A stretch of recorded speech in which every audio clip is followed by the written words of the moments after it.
The most basic of comfort foods would have to be a congee, which is a rice porridge, and you can find it all over Asia. Usually it's eaten for breakfast, but I love to have this on a cold, wintry day.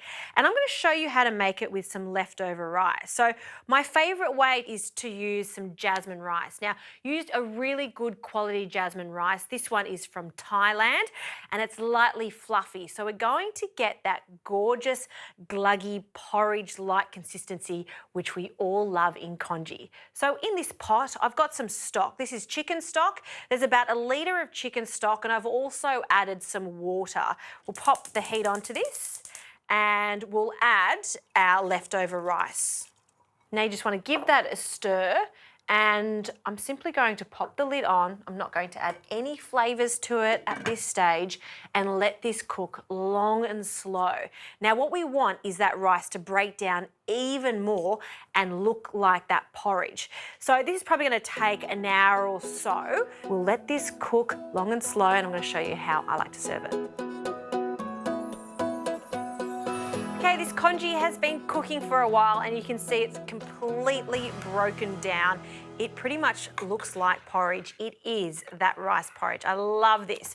Now at the moment, it doesn't have much flavour to it, so that's where you can be really adventurous with the toppings. So first of all, I'm going to add just a little pinch of white pepper to the dish, along with a splash of dark soy, a small amount. Mix that through.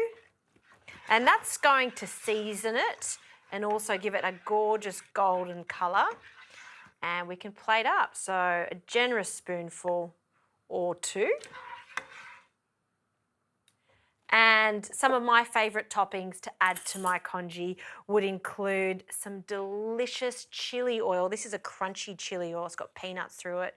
We'll pop that on the top, along with some crispy fried shallots, a little drizzle and a really small drizzle of sesame oil just to tie everything together. And if you have some coriander, well, why not? Let's add a sprig of coriander. This is going to keep you full for so long. Congee, it's humble, it's delicious, it's perfect for winter. So next time you've got some leftover Thai jasmine rice, well, here you go. This is the perfect economical dish to use it up.